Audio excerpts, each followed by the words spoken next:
আসসালামু আলাইকুম, সবাই কেমন আছেন? আশা করি সবাই ভালো আছেন।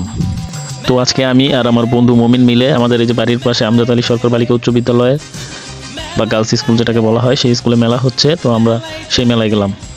মেলায় গিয়ে দেখতে পেলাম এখানে অনেক ধরনের খাবারের জিনিসপত্র আছে, প্লাস নাগরদোলা আছে, বাচ্চাদের খেলার জায়গা আছে, চটপটি দোকান আছে, অনেক কিছুই আছে। সব কিছুই দেখলাম, ঘুরলাম, ঘারলাম। তারপর চলে আসলাম মাটি দিয়ে তৈরি জিনিসপত্রের দোকানে। এখানে এসে একটি কাপ আর পিস পছন্দ হলো আমার, দেখলাম পিসটি দেখে দাম দর করলাম। তারপর চলে গেলাম বুটের দোকানে। আমি আর মমিন মিলে ছোলা বুট কিনলাম এবং ঝাল দিয়ে খেলাম। তারপর ঘুরতে ঘুরতে চলে গেলাম এক দোকানে। সেখানে গিয়ে দেখলাম আলু ভাজা। তো আলু ভাজা আমার খুবই পছন্দ, বরাবরের মতো, তাই আলু ভাজা নিলাম একটি। আলু ভাজার দামটি নিল মাত্র 30 টাকা। নিয়ে সস দিয়ে খুব মজা করে আলু ভাজাটি খাচ্ছিলাম। সেই টেস্ট এক্সের মজা, বুঝছেন? আপনারা না খেলে বুঝবেনই না আলু ভাজা কি মজা। তারপর ঘোরাঘুরি করতে করতে খেলনা দোকানে গেলাম। বাচ্চাদের অনেক জিনিসপত্র আছে আশেপাশে, তাকায় দেখলাম অনেক নারী আছে এখানে। তারপর দেখলাম দুইটা বেলুনওয়ালা ভাই বেলুন নিয়ে দাঁড়ায় আছে, অনেকগুলো বেলুন লাইট দিয়ে ঝিকিমিকি করতেছে। তারপর আমি নিমকির দোকানে গিয়ে মনাক্কা কিনলাম। মনাক্কা কিনলে মমিন আর আমি খেলাম।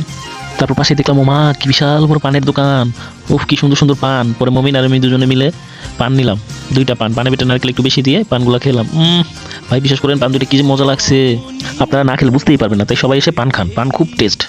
কিছুক্ষণ হাঁটার পর দেখতে পেলাম চিংড়ি ফ্রাই দোকান। এখানে সাথে আর অনেক কিছুই আছে। তারপর দেখলাম চানাচুরের দোকান, সেখানে ঝাল করে চানাচুর বানানো হয়। এরপরে দেখলাম সামনে গিয়ে জিলাপির দোকান, নিমকির দোকান, কত কিছু আছে ভাই মেলায়।